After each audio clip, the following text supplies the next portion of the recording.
నమస్కారం, welcome to Suman TV. నేను Gitanjali. August 8వ తారీఖున వరలక్ష్మి వ్రతం జరుపుకుంటున్నాం మనందరం. అయితే ఎన్నో సందేహాలు ఉంటాయండి.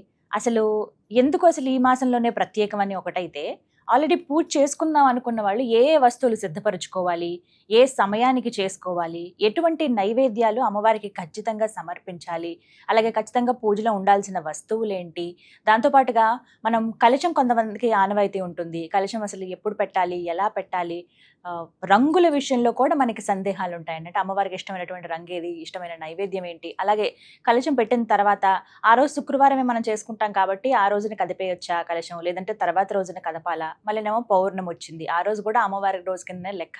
ఇన్ని సందేహాలు ఉన్నాయి. ఎందుకే ఆ కలశాన్ని పైన ఉన్నటువంటి ఆ రవికను ఏమి చేయాలి, అసలు ఇవన్నీ సందేహాలే కదా. వీటన్నిటికీ సంబంధించి ఇవాళ సరైన సమాధానాలు తెలుసుకుందాం. మనకున్నటువంటి సందేహాలను నివృత్తి చేసేందుకు మనతో పాటు ఉన్నారు ప్రముఖ జ్యోతిష్యులు బ్రహ్మశ్రీ నందిభట్ల శ్రీహరి శర్మ గురువు గారు. వారితో మాట్లాడదాం. గురుగారు నమస్కారం అండి. వాగర్థావివ సంపృక్తౌ వాగర్థ ప్రతిపత్తయే జగతః పితరౌ వందే పార్వతీ పరమేశ్వరౌ. ఆదిత్యాయ చ సోమాయ మంగళాయ బుధాయ చ గురుశుక్ర శనిభ్యశ్చ రాహవే కేతవే నమః. శృంగేరి జగద్గురు పీఠాధిపతులకి, కంచి పీఠాధిపతులకి నమస్కారములు తెలియజేసుకుంటూ కార్యక్రమాన్ని ప్రారంభిద్దాం. గురుగారు, వరలక్ష్మి వ్రతం ఎప్పుడెప్పుడా అనుకుంటున్నాం, ఇంతలోగా వ్రతం వచ్చేసింది సమయం. అయితే ఫస్ట్ సందేహం ఏంటంటే, అసలు ఏంటి విశేషం ఈ మాసంలో ఈ వరలక్ష్మి వ్రతం చేసుకోవటం? అంటే లక్ష్మీ అమ్మవారి ఆరాధన తెలుసు, ప్రత్యేకంగా వ్రతం పరంగా ఎందుకు ఆరాధించాలనేది ముందుగా క్లుప్తంగా తెలియచేయండి. ఈ విశ్వావసనామ సంవత్సరం అనగా ఈ సంవత్సరం వరలక్ష్మి వ్రతం చాలా విశేషాలతో కూడుకున్నటువంటిదిగా మనకు తెలియవస్తుంది. అంటే ఒకవైపు ప్రకృతి పరంగా ఘోర విపత్తుల్ని ఇబ్బందుల్ని మనం చూస్తున్నప్పటికీ కూడా భగవంతుడు కరుణిస్తున్నాడు అనేటువంటి ఉద్దేశానికి సంకేతమే ఆ దేవతల పూజ చేసి ఉపాసన చేసుకునేటువంటి రోజులు ఏవైతే ఉన్నాయో అవి శాస్త్రంలో చెప్పబడినటువంటి విధానంగా చాలా యోగాలతో కూడుకున్నటువంటి విధాలుగా వస్తూ ఉన్నాయి. దానికి చక్కటి ఉదాహరణ ఈ ఒక్క వరలక్ష్మి వ్రతం. మనకు చారుమతికి కలలో కనిపించి పౌర్ణమి ముందు వచ్చేటువంటి శుక్రవారం నాడు చేసుకోండమ్మా అని అన్నారు. అంటే సూర్యోదయానికి తిథికి పౌర్ణమి మనకు శనివారం 9వ తారీఖు నాడు వస్తుంది కాబట్టి ముందు రోజు శుక్రవారం అయింది. కాబట్టి అది 3వ శుక్రవారం ఈ సంవత్సరం. కానీ ఇందులో విశేషం ఏంటంటే అమ్మవారి యొక్క జన్మ నక్షత్రం ఉత్తరాషాఢ నక్షత్రం, స్వామివారిది జన్మ నక్షత్రం వెంట వచ్చేటువంటి శ్రవణ నక్షత్రం. మీకు పార్వతీ పరమేశ్వరులో కూడా పార్వతీ అమ్మవారి జన్మ నక్షత్రం మృగశిర, తదనంతరం వచ్చేటువంటి ఆరుద్ర నక్షత్రం ఈశ్వరుడి నక్షత్రం. అలాగే ఇక్కడ ఉత్తరాషాఢ నక్షత్రం, తర్వాత వచ్చే శ్రవణ నక్షత్రం స్వామివారిది. ఈ ఉత్తరాషాఢ నక్షత్రం శ్రవణ నక్షత్రం రెండూ కలిసినటువంటి రోజుగా ఈ యొక్క వరలక్ష్మి వ్రతం రోజు జరిగేటువంటిది మనం ఈ సంవత్సరం మనం చూస్తున్నాం. చాలా విశేషం అమ్మా.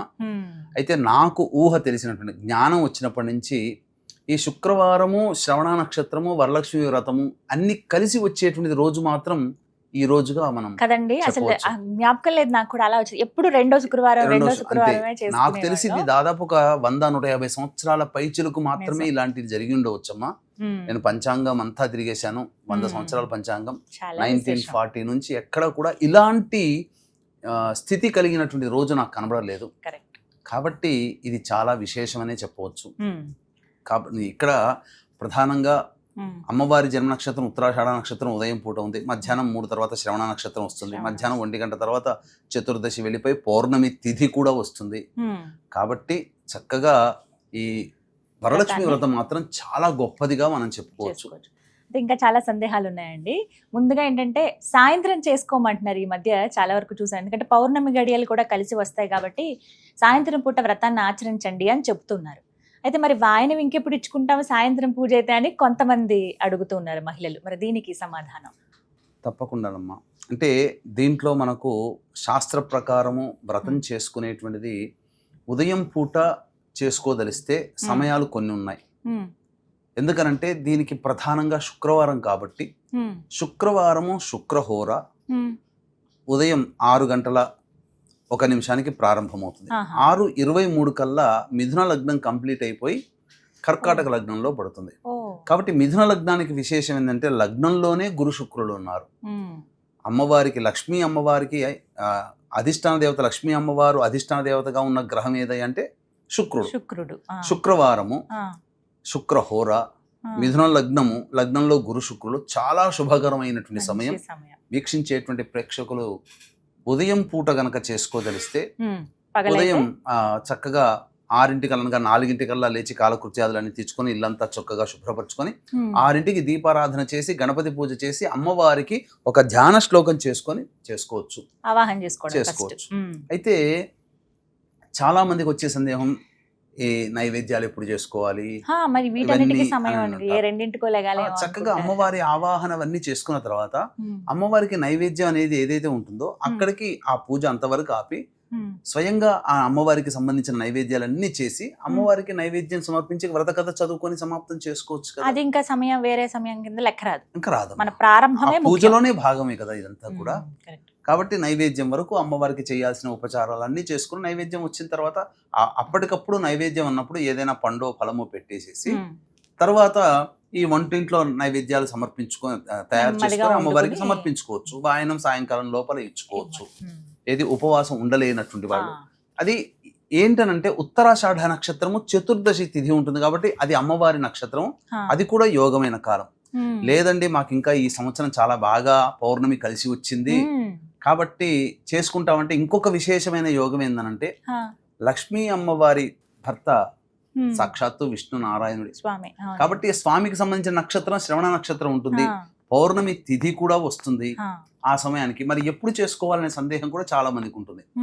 సాయంత్రం 5 గంటల వరకు 5 గంటలకి ప్రారంభం చేసుకుంటే ఆ 5 గంటల 19 నిమిషాల వరకు ధనుర్లగ్నం ఉంటుంది.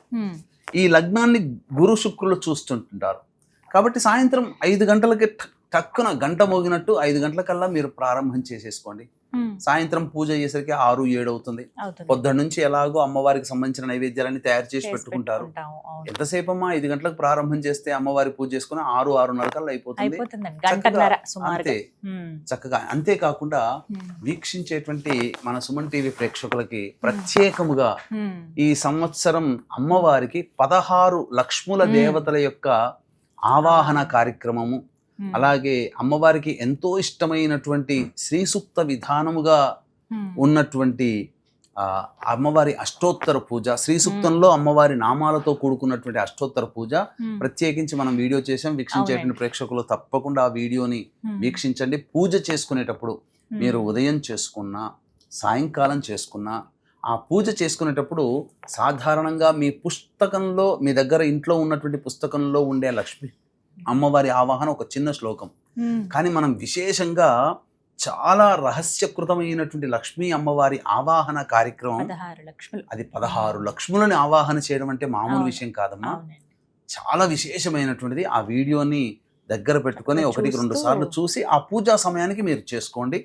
తప్పకుండా మీకు అమ్మవారి అనుగ్రహం సంపూర్ణంగా కలుగుతుంది. ఏది ఏమైనా ఈ సంవత్సరం మాత్రం చాలా గొప్పదైనటువంటి విషయంగా చెప్పవచ్చు. ఉదయం అయితే ఉదయం కుదిరిన వాళ్ళు, సాయంకాలం అయితే సాయంకాలం. ఇందాక మాటల్లోనే చెప్పారు నైవేద్యాల గురించి. ఇది ఒక పెద్ద సందేహం అండి. అసలు ఎటువంటి నైవేద్యాలు, ఎన్ని రకాల నైవేద్యాలు అమ్మవారికి సమర్పించాలి? లెక్క ఉంటుందా, లేకపోతే మా శక్తి కొలదైనా? ఖచ్చితంగా అన్ని చేయకపోయినా ఈ ఒక్కటైనా చేయండి, అలా ఏమైనా ఉన్నాయా? అసలు అమ్మవారికి సంబంధించినటువంటిది నైవేద్యాలలో చెప్పబడినటువంటిది పులిహోర, దధ్యోజనము, తర్వాత బెల్లం పాయసము, పులగము మరియు ఆవు పాలతో చేసినటువంటి పాయసం. ఈ 5 కూడా అమ్మవారికి చేసుకోగలిగే శక్తి ఉంటే చేసుకోవచ్చమ్మా. ఎందుకంటే పులిహోర ఎలాగో చిత్రాన్నము, దధ్యోజనం అంటే మనం ఇంట్లో పెట్టుకునేటువంటి మామూలుగా పోపు వేసుకుని చేసుకోవాలమ్మా. అలాగే బెల్లం పాయసం అమ్మవారికి చాలా ఇష్టం. అలాగే నువ్వుల పిండితో చేసినటువంటి పులగం, తెల్ల నువ్వులతో చేసిన పులగం, తర్వాత ఆవు పాలతో చేసినటువంటి పాయసాన్ని, అది చాలా విశేషం. ఈ 5 చేసుకోగలిగే శక్తి ఉంటే చేసుకోవచ్చు. ఒకవేళ కనుక ఈ 5 చేసుకోలేని శక్తి కనుక లేకపోతే అప్పుడు కనీసం బెల్లం పాయసమైన అమ్మవారికి ఇష్టం, చాలా ప్రీతికరం. ఒక్కటైనా చేసుకోవచ్చు. అమ్మవారికి దానిమ్మ పండ్లు అంటే మహాప్రీతికరం. ఇష్టమైన పండ్లలో దానిమ్మ పండు చాలా ప్రీతికరం కాబట్టి దానిమ్మ పండ్లని ఒలిచి చక్కగా అమ్మవారికి నైవేద్యంగా పెట్టవచ్చు. ఇది ఇంకా కాస్త సులువే కదండి. ఒకవేళ అంత శ్రమ పడలేమండి, శ్రమ పడలేక ఆరోగ్యరీత్యా బాలేము అని అనుకున్నప్పుడు చక్కగా పండ్లు తెచ్చి ఈ నైవేద్యాలు పెట్టుకోవచ్చు. అయితే కొంతమంది పూర్ణాలు ఖచ్చితంగా చేస్తారండి. అంటే ఇప్పుడు మేము వ్రతం చేస్తున్నాం కదా అని పూర్ణాలు ఒకటిను అప్పాలు బెల్లం అప్పాలు కూడా చేస్తూ ఉంటారు కదా. అంటే వాయినాల్లో ఇవ్వడానికి భాగంగా అవి ఇవ్వవచ్చు. కానీ అమ్మవారికి నైవేద్యానికి మాత్రం ఇవి చాలా విశేషం. ఈ 5 రకాల నైవేద్యాలు వాయినాలు ఇచ్చేటప్పుడు మాత్రం ఈ విధంగా మీరు చెప్పినట్టుగా పూర్ణాలు, అప్పాలు, అలాగే భక్ష్యములు ఇలా వాళ్ళ శక్తి కొద్ది వాళ్ళు చేసుకోవచ్చు అంటారు. ముఖ్యంగా అలాగే రంగు గురించి ప్రధానంగా అడుగుతారండి. అసలు ఏ రంగు వస్త్రం అమ్మవారికి సమర్పించాలి? కొంతమంది అమ్మవారిని అలంకరించుకుంటూ ఉంటారు. ఏ రంగు వస్త్రం అమ్మవారికి సమర్పించాలి, ఏ రంగుతో అలంకరించాలి? అలాగే ఇంకొంతమంది అడుగుతారు, కలశం పెట్టుకుంటున్నామండి, దానిపైన ఏ కలర్, ఏ రంగు రవిక అయితే మంచిది? అసలు అమ్మవారికి గుర్తుగా ఏ రంగుని చెప్తారు, ఏ రంగు సూచిస్తుంది లక్ష్మీ అమ్మవారికి అని? ఇక్కడ కలశానికి సంబంధించినటువంటి జాకెట్ పీస్ అమ్మవారికి పెట్టేటప్పుడు వాళ్ళు కనుక ధరించగలగాలి అని అనుకుంటా, లేదా ఎవరికైనా కానీ వాయన రూపంలో పెద్ద ముత్తైదుకి ఇవ్వాలనుకున్నా ఒక మంచి వస్త్రముని తీసుకోవాలమ్మా. అది అంటే శుభకరమైనటువంటి రంగులు ఏవి అని అంటే మనకు చెప్పబడినటువంటిది ఆకుపచ్చ రంగు మరియు పసుపు రంగు, ఎరుపు రంగు. ఇవి చాలా శుభకరమైనటువంటివి. కాబట్టి ఈ 3 రంగుల్లో ఏదైనా కానీ జాకెట్ పీస్ మనం ఏర్పాటు చేసుకోవచ్చు చక్కగా.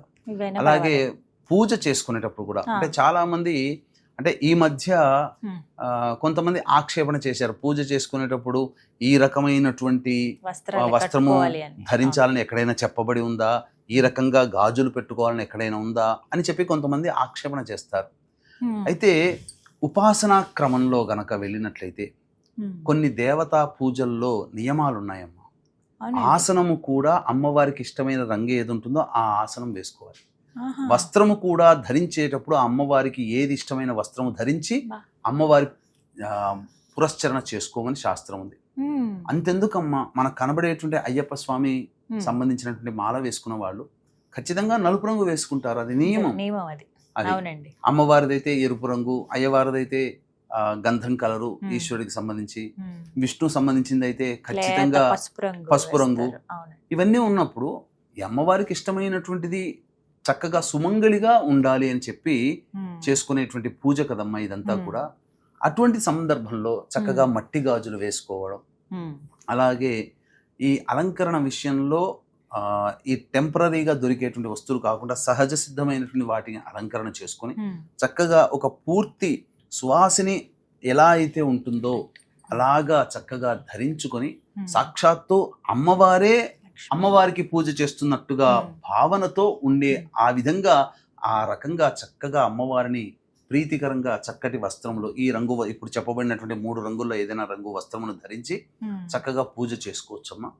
పూజ చేసుకునేటువంటి వాళ్ళు తూర్పు వైపున ఉండి చేసుకుంటే చాలా విశేషం. గురుగారు, చాలా మందికి కలశం పెట్టుకునే ఆనవాయితీ ఉంటుంది, కొంతమందికి ఉండదు. అయితే ఉండని వాళ్ళు ఈ సంవత్సరం నుంచి కలశం పెట్టుకోవచ్చా? కలశం పెట్టాలంటే ఏమైనా నియమాలు ఉంటాయా? అంటే కలశం పెట్టుకోగలిగేటువంటి ఆనవాయితీ ఉండి వ్రత నియమంగా ప్రతి సంవత్సరం చేసుకోగలిగితే ఖచ్చితంగా కలశం పెట్టుకోమని శాస్త్రం చెప్పబడింది. ఆ కలశము బంగారుదైనా, వెండిదైనా, తర్వాత రాగిదైనా, ఇత్తడిదైనా, మట్టి పాత్రనైనా పెట్టుకోమన్నది.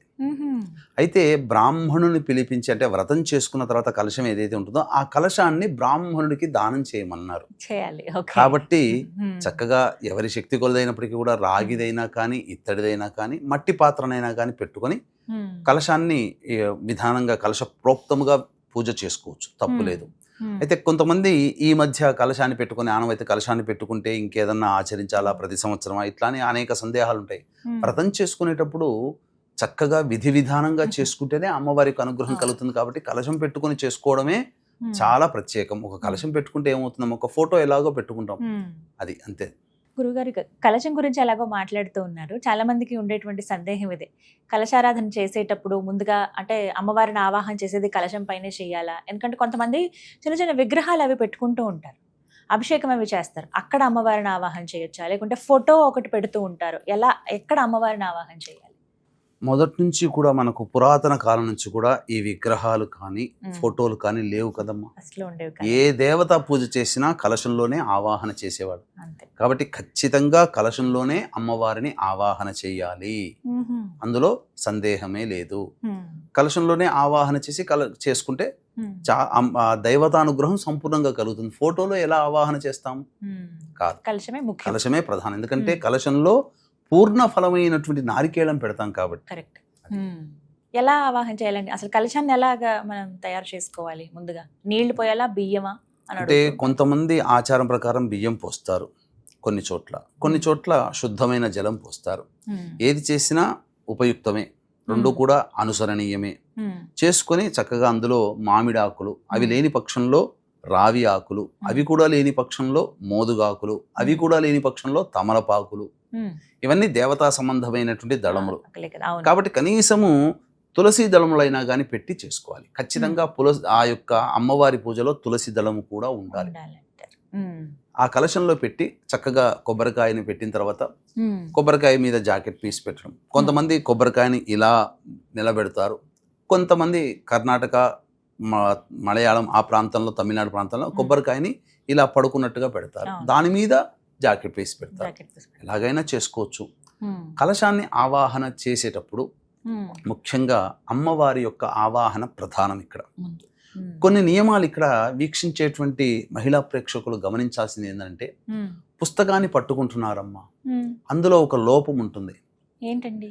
ఆవాహన కార్యక్రమం అయితే చక్కగా అందులో ఉంటుంది, కానీ ప్రాణప్రతిష్ఠ ఉండట్లేదమ్మా. అయ్యో, అదే ముఖ్యం. అంటే అమ్మవారిని పిలిచిన తర్వాత అమ్మవారి యొక్క అంశ ఆ యొక్క కలశంలో రావాలిగా, వస్తుంది, ఆవాహన చేసినప్పుడు వస్తుంది. కానీ ఆ వచ్చిన మరుక్షణమే ప్రాణప్రతిష్ఠ మంత్రంతో ప్రాణప్రతిష్ఠ చేయాలి. అందుకని వీక్షించేటువంటి ప్రేక్షకులు, మీకు పుస్తకంలో దొరకదండి, ప్రాణప్రతిష్ఠ అనేటువంటిది లేదు. కాబట్టి ఇప్పుడు చెప్పబోయేటువంటి మంత్రముని మీరు పూజ చేసుకునే సందర్భంలో ఆ ప్రాణప్రతిష్ఠాన దగ్గర మీరు ఆ మంత్రాన్ని మీరు విని ఆ విధంగా చేసుకుని, అంటే రెండు లేదా 3 తమలపాకులు తీసుకొని కలశం మీద ఇలా గొడుగు పట్టుకున్నట్టుగా పట్టుకొని ఆ కలశం మీద ఆనిచి, అంటే ఆ అమ్మవారి ఆవాహన. మళ్ళీ చెప్తున్నాను వీక్షించేటువంటి మన మహిళా ప్రేక్షకులకి, 16 లక్ష్మీదేవతల యొక్క ఆవాహన కార్యక్రమం శ్రీ సూక్త విధానముగా అమ్మవారిని ఆవాహన చేస్తున్నాం. ఆ వీడియో వస్తుంది, చక్కగా చూడండి ఆ వీడియోని. అప్పుడు ఆ ఆవాహన అయిన తర్వాత అప్పుడు ప్రాణప్రతిష్ఠ అనగానే అలా 2 తమలపాకులు ఇలా పట్టుకొని ఆ కలశం మీద కొబ్బరికాయ మీద ఆనిచ్చి మనస్సులో ఈ మంత్రం వచ్చేటప్పుడు ఇప్పుడు చెప్పబోయే మంత్రాన్ని మీరు అప్పుడు ఆన్ చేసుకొని పెట్టుకోండి. ఓం అసునీతే పునరస్మాసు చక్షుః పునః ప్రాణమిహనో దేహి భోగం జోక్పస్యేమ సూర్యముచ్చరన్ తమనుమతే మృళయా ఆనః స్వస్తి అమృతం వైహి ప్రాణ అమృతమాపః ప్రాణ నేవయధాస్థానముపహ్వయతే శ్రీ వరలక్ష్మీదేవతాయై నమః ప్రాణప్రతిష్ఠ సుముహూర్తో అస్తు. ఇలా ఈ మంత్రముతో అమ్మవారి ప్రాణప్రతిష్ఠ చేసుకోవాలి. తదనంతరం అమ్మవారికి షోడశోపచార విధానంగా ఆ పుస్తకంలో ఉన్నట్టుగా చక్కగా చేసుకోవచ్చు. ఇదే సందేహం చాలా మందికి, అంటే కొన్ని మిస్ అయిపోతూ ఉంటాము, తర్వాత అనిపిస్తుంది అయ్యో పూర్తిగా చేసుకుందాం అంటే చేసుకోలేకపోయామే. ఇది ఒక్కటి మాత్రం, ఇది వీళ్ళు సేవ్ చేసుకుని పెట్టుకుంటే చక్కగా ఆ సమయంలో చేసుకోవచ్చు, ఆ టైంలో ప్లే చేసుకుంటే చాలంటారు. అలాగే కలశం తర్వాత ఏం చేయాలి అనేది ఒక పెద్ద ప్రశ్న అండి. అసలు కదిపే విషయం మాట్లాడదాం గురువు గారు. అంటే ఏ రోజున కదిలించాలి? ఎందుకంటే శుక్రవారం ఆ రోజు కదిలించలేము అమ్మవారి కాబట్టి, తర్వాత పౌర్ణమి కదండి, ఆ రోజు కూడా వద్దా అని కొంతమంది అడిగారు ఈ ప్రశ్న. మరి ఏ రోజున కలశాన్ని కదపాలి వ్రతం అయ్యాక? ఈ సంవత్సరం పౌర్ణమితో కూడుకున్నటువంటి వరలక్ష్మి వ్రతం వచ్చింది కాబట్టి ఈ సందేహం వచ్చింది, కానీ ఇంతకు ముందు జరిగిన వరలక్ష్మి వ్రతాలన్నీ పౌర్ణమితో రాలేదు కదా, కాబట్టి చక్కగా ఈ సంవత్సరం గొప్ప విశేషం ఏంటంటే అమ్మవారిని రెండు కాలాలలో 2 రోజులలో పౌర్ణమితో కూడుకున్నటువంటి విధానంగా చేసుకునే అవకాశం కలుగుతుంది. ఉదయం పూట చేసుకున్నటువంటి వాళ్ళు ఎలాగో శుక్రవారం కాబట్టి అమ్మవారిని కదపకూడదు. తెల్లారి శనివారం చక్కగా ఈ సంబంధించినటువంటి దుర్ముహూర్తం 7:52 వరకు ఉంటుంది. దుర్ముహూర్తం అయిపోయిన తర్వాత మళ్ళీ కాలకృత్యాదులన్నీ తీర్చుకొని చక్కగా మళ్ళీ నిన్నటి రోజు అనగా వరలక్ష్మి వ్రతం రోజున షోడశ ఉపచారాలతో చేసుకున్నాం. పంచోపచార విధానంగా పూజ, ఆవాహనం స్నానము, నైవేద్యము, దీపము ఇవి ఈ విధంగా పంచోపచార విధానంగా చేసుకొని అప్పుడు శనివారం నాడు కదపవచ్చునమ్మా. శనివారం తప్పలేదు. రోజు ఆ. ఉదయం కూడా ఒక పూజ చేసుకుని 7:52 అప్పుడు తర్వాత ఏమన్నా కొంచెం పూజ నైవేద్యం చేసుకొని పెట్టాలంటారా? నైవేద్యం పెట్టాలి. ఏదైనా ఒక నైవేద్యం, ఉమ్. పండు కానీ ఫలము ఆహా. కానీ ఏదైనా కానీ, లేదా ఇంట్లో చేసినటువంటి పౌర్ణమి రోజు ఎలాగో పాయసం చేస్తాం కదా, ఉమ్. పాయసం చేసి కదపండి, తప్పేముంది, ఉమ్. ఆ రోజు చేసుకోవచ్చు. ఆ, పౌర్ణమి చక్కగా అనేటువంటి రెండు రోజులు. సందేహం పెట్టుకోకండి. పెట్టుకోవద్దని అదే పౌర్ణమి చాలా మంది. వచ్చింది ఇంకా విశేషం. పౌర్ణమి రోజున కూడా లక్ష్మీ అమ్మవారిని పూజ చేసుకుంటున్నామని ఉమ్. ఆ విధంగా చేసుకోవచ్చు.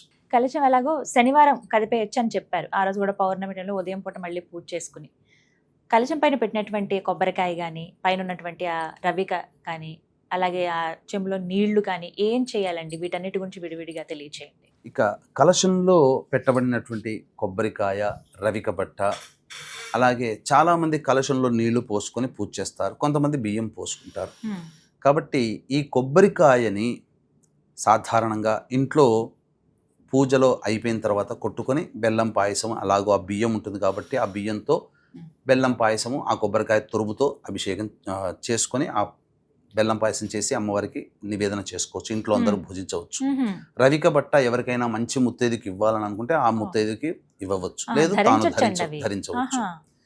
ఇక సాధారణంగా నీరు పెట్టుకునే ఆ. ఆచారం ఉన్నట్టుంటే ఆ నీటితో అయిన తర్వాత చక్కగా ఇల్లంతా చిలకరించుకోవచ్చు. ఓ, ప్రోక్ష. లేదు ఆ కలశం పెట్టినటువంటి కొబ్బరికాయని ఉమ్. ధనాగారంలో కానీ, అంటే ఉమ్.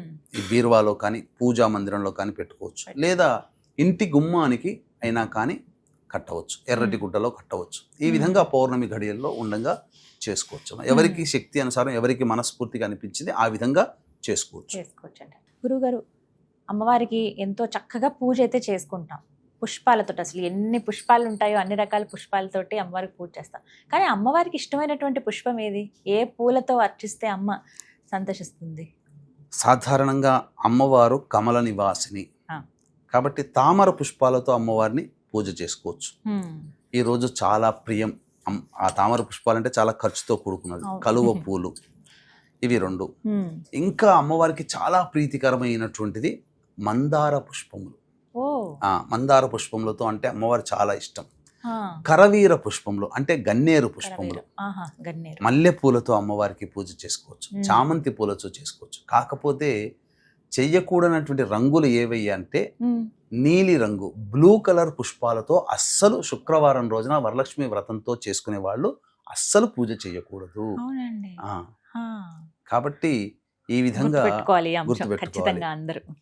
నీలి అందరూ రంగు. గుర్తుపెట్టుకోవాలి. నీలి రంగు పుష్పాలతో ఎక్కడా కూడా శంఖ పూలు కానీ ఉన్నాయని అందరూ అందంగా ఉన్నాయి కదా అని పూజ చేసేస్తూ ఉంటారు. అలా కాకుండా శంఖ పుష్పాలు, అలాగే నీలిరంగు చామంతి, ఇవి మాత్రం పక్కన పెట్టేసి చేసుకోవచ్చు. మిగతా ఎక్కువగా మనకి ఇప్పుడు అందుబాటులో ఉండేవంటే మల్లెపూలు, అలాగే పసుపు, తెలుపు చామంతులండి బాగా అవును. ఉంటాయి. గులాబీలు గాని. అవును, గులాబీ పుష్పాలు కూడా అమ్మవారికి చాలా ప్రీతి. ఇప్పుడు హైబ్రిడ్ కంటే కూడా సహజంగా ఉండే ఆ, గులాబీలు అవి చేసుకోవచ్చు. ఇంకా బాగుంటాయి. ఇంకా మీరు అన్నట్టుగా పద్మాలు, అవైతే ఇంకా ఇది శక్తి ఉంది అని అనుకుంటే చక్కగా వాటితోటి కూడా పూజ చేసుకోవచ్చు. చేసుకోవచ్చు. వీక్షించేటువంటి ప్రేక్షకులకు కూడా గమనిక, ఈ వరలక్ష్మి వ్రతం ప్రతి మహిళ కూడా చక్కగా చేసుకుంటూ ఉంటుంది. కాబట్టి ఈ వరలక్ష్మి వ్రతం అందరూ చేసుకుంటుంటారు. అమ్మవారి అనుగ్రహం ఇంకా విశేషంగా కలిగితే బాగుంటుంది అనుకుంటారు. ఎందుకంటే ఈ వరలక్ష్మి వ్రతం చేసుకోవడం ద్వారా అమ్మవారి యొక్క అనుగ్రహం కలిగితే తప్పకుండా పిల్లలకి విద్య, పెళ్ళిళ్ళు అవుతాయి, దాంపత్య సమస్యలు తొలగిపోతాయి, ఆర్థిక రుణ బాధలు తొలగిపోతాయి, ఉద్యోగాలు సంప్రాప్తమవుతాయి.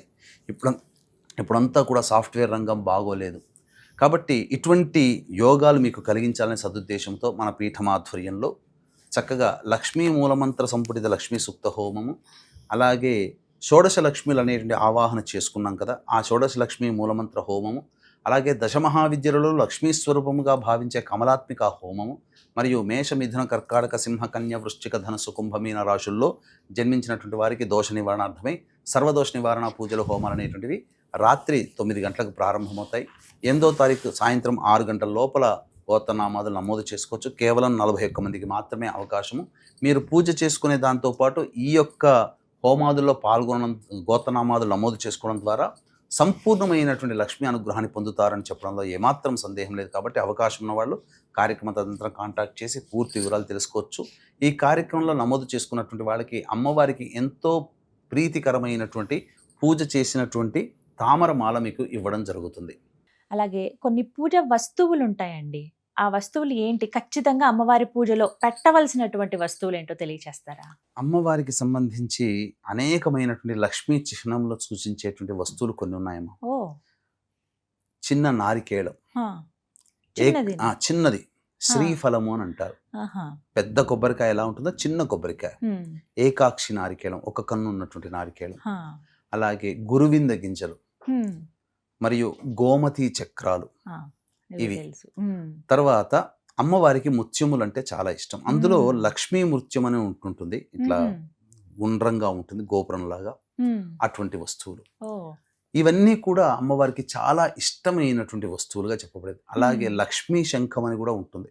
ఆహా. అలాగే లక్ష్మీ గవ్వలలో లక్ష్మీ గవ్వలు పసుపు అవునండి. రంగులో ఉంటాయి. కొంచెం లేత ఈ పసుపు ఉంటుంది. ఈ సంబంధించినటువంటి గవ్వల్ని కూడా తెచ్చుకొని పూజా మందిరంలో పెట్టుకొని చక్కగా ఆ వరలక్ష్మి వ్రతం రోజున పూజ చేసి వాటన్నిటినీ పూజా మందిరంలో ఒక గుడ్డలో పెట్టి ప్రతిరోజు ధూపదీప నైవేద్యాలు ఇవ్వవచ్చు. అల్మారాలో, బీరువాలో, క్యాష్ బోర్డులో పెట్టుకోవచ్చు. ఈ విధంగా ప్రతిరోజు చేసుకుంటే కనుక ఆ యొక్క ఇంట్లో ధనధాన్యము స్థిరంగా ఉండిపోతుంది, ప్రవర్ధమానం అయిపోతుంది అని చెప్పవచ్చు. గురుగారు, తోరం కట్టుకుంటారు. ఏ విధంగా ఎన్ని ముడులు వేయాలి, ఎలా ఉండాలి? తోర గ్రంథి పూజ అని ఉంటుంది ప్రత్యేకంగా. అవునమ్మా. ఎప్పుడు చేసుకోవాలి, ఎలా వివరించండి. తోర గ్రంథి పూజ అనేటువంటిది ప్రతి నోము నోచుకునే విధానంలో ఉంటుంది, వ్రతంలో కూడా ఉంటుంది. ఒక్కొక్క వ్రతాన్ని అనుసరించి కొన్ని 11 తోరాలు, 16 ముడులు ఇలా అంటారు. కానీ వరలక్ష్మి వ్రతానికి మాత్రం 9 ముడులే వేయాలి. ఈ 9 ముడులు వేసినప్పుడు ఇక్కడ ఏంటనంటే ముఖ్యంగా ఆ పూజ చేసుకునే మహిళ ఒక నియమాన్ని పాటించాలి. ఏంటి అనంటే ఎంతమంది ముత్తైదును పిలిపిస్తున్నారు, వాళ్ళ సంఖ్యకి తక్కువ కాకుండా. ఒకటి ఖచ్చితంగా అమ్మవారికి పూజ చేసేటప్పుడు తోరగ్రంథి పూజ ఉంటుంది కదమ్మా, ఆ అమ్మవారి కలశానికి కట్టాలి ఫస్ట్ మహిళ. తోరగ్రంథి పూజ చేసిన తర్వాత అమ్మవారికి కూడా ఒక ప్రత్యేకమైన తోరము పెట్టాలి, తను కట్టుకోవడానికి ఉండాలి. 2 పోగా మిగతా ఎంతమంది ముత్తైదులు వస్తారు అయితే ఇక్కడ ఒక చిన్న విషయం ఏంటంటే తోరగ్రంథి పూజ చేసుకునే సమయానికి సమూహం వచ్చేస్తారు కదా, అప్పుడు వాళ్ళ మనసులో అంటే చేసుకునే వాళ్ళకి ఎంతమంది వస్తే అంతమందికి పెట్టాలనే కోరిక కూడా ఉంటుంది కదా. అప్పుడు ఏం చేయాలనంటే ఆ వచ్చిన సమూహంలో ఎంత ఉన్నారో అనుకున్న దానికంటే ఎక్కువ వచ్చారన్నప్పుడు ఎక్కువ తోరములు తోరగ్రంథి పూజ సమయానికంటే ముందే ఎంతమంది ఉంటారో అంతమంది తోరములు తయారు చేసుకొని పెట్టుకోవాలి. పెట్టుకొని పూజ చేసి వాళ్ళకందరికీ ఇచ్చి శక్తి కొలది వాయనం ఇవ్వండి. అన్ని పెట్టాలని అనేటువంటిది ఏమీ లేదు కాబట్టి వాయనం ఇచ్చేసేసి. ఎన్ని ముళ్ళు ఉండాలండి? 9 ముడులు ఉండాలి. 9 ఎందుకనంటే నవనాడులు, శరీరంలో నవనాడులు ఉంటాయి. అలాగే ఈ సంబంధించినటువంటి నవగ్రంథులు కూడా ఉంటాయి శరీరానికి. అవన్నిటి కూడాను పరిశుద్ధమవుతాయి. అంతేకాకుండా నవగ్రహాల యొక్క అనుగ్రహం అనేటువంటిది సంపూర్ణంగా కలగాలనే ఉద్దేశము. అంతేకాకుండా 9 అనే సంఖ్యతో మన జీవితం అన్ని వేళల్లో ముడిపడి ఉంటుంది కాబట్టి నవనాథులు ఇలా చెప్పుకుంటే 9 అనే సంఖ్యతో మనకు చాలా ముడిపడి ఉంటుంది కాబట్టి ఆ సందర్భంగా 9 ముడులు అనేటువంటివి వేసి చక్కగా. చాలా మంది చేసే తప్పేంటంటే మగవాళ్ళైతే కుడి చెయ్యి, ఆడవాళ్ళైతే ఎడమ చెయ్యి అని చెప్పి సాధారణంగా వాడుకోరు. కానీ ఆ యొక్క తోరగ్రంథి శ్లోకంలో కూడా దక్షిణ హస్తే అని ఉన్నది, అంటే కుడి చేతికే కట్టుకోవాలి. అయితే చాలా మంది చేసే తప్పేందంటే పూజ చేసుకున్నాం కదా, ఇంకా అయిపోయింది, ఇంకా దీంతో మనకేం సంబంధం, పూజ అయిపోయింది, వాయనం ఇచ్చేసేసాం అని అనుకుంటుంటారు. కానీ దాన్ని విడవకూడదు. ఆ రోజంతా కూడా, రాత్రంతా కూడా ఉండాలి. ఆ రోజంతా కూడా స్త్రీలు భూషయనం చేస్తే చాలా విశేషం. ఆ వరలక్ష్మి వ్రతం చేసుకున్నటువంటి రోజున దాంపత్యం అస్సలు పనికిరాదు. తెల్లవారి లేచి ఆ విధంగా పూజ చేసుకొని అమ్మవారి పూజ చేసుకొని అమ్మవారిని కదిపించి తోరం తీసేయవచ్చు, తప్పలేదు. అక్కడ వరకు అది తోరం కూడా చాలా ముఖ్యం కదండి. అంటే అమ్మవారి శక్తి అంతా కూడా అందులో నిక్షిప్తమై ఉంటుంది కాబట్టి 9 ముడులు 9 విధంగా చేసుకోవచ్చు. అలాగే వాయనం అసలు ఎలా ఇవ్వాలి? చిన్నపిల్లలకి, పెళ్లి కాని వాళ్ళకి కూడా వాయనం ఇవ్వచ్చా? అంటే ముత్తైదులకి వాయనం ఇవ్వమని మనకు చెప్పబడి ఉంది కాబట్టి ప్రధానంగా వాయనం ఇచ్చేటువంటి విధానంలో చాలా మంది చేసేటువంటి తప్పేంటంటేనమ్మా, పండు వాయనం ఇస్తారు. వివాహం కాని అమ్మాయిలకి, బాలికలకి పండ్లు ఇస్తారు. ఇచ్చేటప్పుడు తొడిమ మన వైపు ఉండాలి, చివరన అవతల వైపు వాళ్ళకు ఉండాలి. తమలపాకులు కూడా పెట్టే విధానం ఒకటి ఉంటుందమ్మా. ఆ తొడిమలు మన వైపున ఉండాలి, ఈనెలు అటువైపు ఉండాలి. కింద ఆ. ఇచ్చేవాళ్ళ ఇచ్చే వాళ్ళ వైపు తొడిమలు ఉండాలి. అదే విధంగా తొడిమలు కూడా ఉండాలి. పట్టుకొని అందులో ఆ సంబంధించినటువంటి వాయనం ఇచ్చేటువంటి సందర్భంలో చేసుకున్నటువంటి విధంగా పూర్ణాలు కానీ భక్ష్యములు కానీ పదార్థాలను పెట్టాలి. అలాగే సుగంధ ద్రవ్యములు అనేటువంటివి ఇవ్వాలి. అంటే జాజికాయ, జాపత్రి, యాలకులు, లవంగాలు, పచ్చ కర్పూరము, ఇవి సుగంధ ద్రవ్యాలు. ఇవి మనం ఎలాగో వక్కలు ఎలాగో ఇస్తాము. పండ్లు, నానబెట్టిన శనగలు, ఇవన్నీ కూడా ఒక రోజు ముందు నానబెట్టాలి. అది ఇంకా ఆ నానబెట్టిన శనగల్లో ఇంకా దానికి ఇంకా జీవం వచ్చినట్టుగా సంబంధించిన మొలకలు గనక వచ్చి ఉంటే ఇంకా విశేషం. శుభ్రంగా. అయితే హైబ్రిడ్ శనగలు పెట్టకూడదు, కొమ్ము శనగలు పెట్టుకోవాలమ్మా. కొమ్ము శనగలు మాత్రమే వాయినంలో ఇవి ముఖ్యంగా గుర్తుపెట్టుకోవాలి. ఇప్పుడు ఆ పిండి వంటలు ఏవి వండలేదు, అంత శక్తి లేదనుకుంటే ఆకు ఒక పండు ఏదైనా, ఇప్పుడు వస్త్రం అని కూడా వాళ్ళ శక్తి కొలది ఉంటే అమ్మవారికి జాకెట్ ముక్క, అదే అమ్మవారిగా భావిస్తూ చీర, ఎవరి శక్తి కొలది వాళ్ళది. ఇన్ని రెండు లవంగాలు, 2 యాలకులు పెట్టడంలో తప్పులేదు కదా. ముఖ్యంగా ఇవి ఉండాలి. అయితే మరి వితంతువులకి వాయనం ఇవ్వాలా? ఒకవేళ ఇవ్వాల్సి వస్తే వాళ్ళకి ఎటువంటి వాయనం ఇవ్వాలండి? వితంతువులకి ఫలం ఇస్తే సరిపోతుంది, అంతే తప్ప అదేమి ఇబ్బంది పడాల్సింది లేదు. వచ్చిన వాళ్ళకి అమ్మవారి స్వరూపమే, దశావతారాలే కాబట్టి ఎవరిని కూడా ఇక్కడ వచ్చేటువంటిది ఏంటంటేనమ్మా, చాలా మంది పూజ చేసుకునే సందర్భంలో వితంతువులు ఉన్నారు అంటే వాళ్ళని తక్కువ చూపు చూస్తారు, పట్టించుకోరు. అమ్మవారి అవతారమే కదా, ధూమవతి అమ్మవారి ఎవరమ్మా? వితంతువేగా. మరి అమ్మవారిని ఎందుకు కొలుస్తున్నాం? కాబట్టి అస్సలు ఆ విధంగా వచ్చినటువంటి వాళ్ళు అమ్మవారి పరీక్ష పెట్టడానికి ఆ రూపంలో వచ్చి ఉండవచ్చు. విసుక్కొని అనుకున్నాం అనుకోండి, చాలా చాలా దోషముగా ఉంటుందమ్మా. కాబట్టి ఆ వితంతువుల్ని ఎప్పుడు కూడా ఆ విధంగా చూడకూడదు. సాధారణంగా ప్రేమగా, గౌరవంగా చూసుకొని వాళ్ళు కలత చెందే విధంగా మన ప్రవర్తన ఉండకూడదు. ఇక అందరూ అడిగేటువంటి ప్రశ్న, పూర్వ సువాసినులు మరి వ్రతం చేసుకోవచ్చా అండి అని అడుగుతూ ఉంటారు. ఇక్కడికి చాలా మంది ఇది సాంఘిక ఆచారంలో భాగంగా పూర్వ సువాసినుల్ని దూరం పెట్టినట్టుగా మనకు కనిపిస్తుంది. కానీ వాస్తవానికి అంతా అమ్మ స్వరూపమే కదమ్మా. అంతే కదండి. ప్రతి స్త్రీలో మనం అమ్మనే చూస్తుంటాము. అందులో ఆ అమ్మ చూసే విధానంలో ఈమె యువతి, బాలిక, సుమంగళి, పూర్వ సువాసిని అని భేదం ఎందుకమ్మా? అయితే మనము అమ్మవారి యొక్క దశావతారాలు, దశమహావిద్యలు అని అంటారు. చూస్తే పూర్వ సువాసిని చూపించేటువంటి 9వ అవతారం ధూమవతి కూడా ఉంది కదమ్మా. ఆమె కూడా విధవ స్త్రీనే అవతారం. మరి ఆమె ఆ సాక్షాత్తు పార్వతీ అమ్మవారి యొక్క అవతారంలో ఒక భాగము అన్ని చూపించింది. ఆమెను కూడా కొలుస్తున్నాము కదా. కాబట్టి ఇక్కడ అటువంటి భేదం అనేటువంటిది కాకుండా, అయితే ఇది సాధారణంగా మనకు లక్ష్మీ అమ్మవారు చారుమతికి కల్లో కనిపించి ఈ సంబంధించినటువంటి భర్త పుత్ర పౌత్రాభివృద్ధ్యర్థం అని చెప్పి అనుకున్నారు. కాబట్టి ఆ విధంగా వస్తున్నటువంటిది ఆచారం. కాబట్టి అష్టోత్తర విధానంగా పూజ చేసుకొని చక్కగా చేసుకోవచ్చు.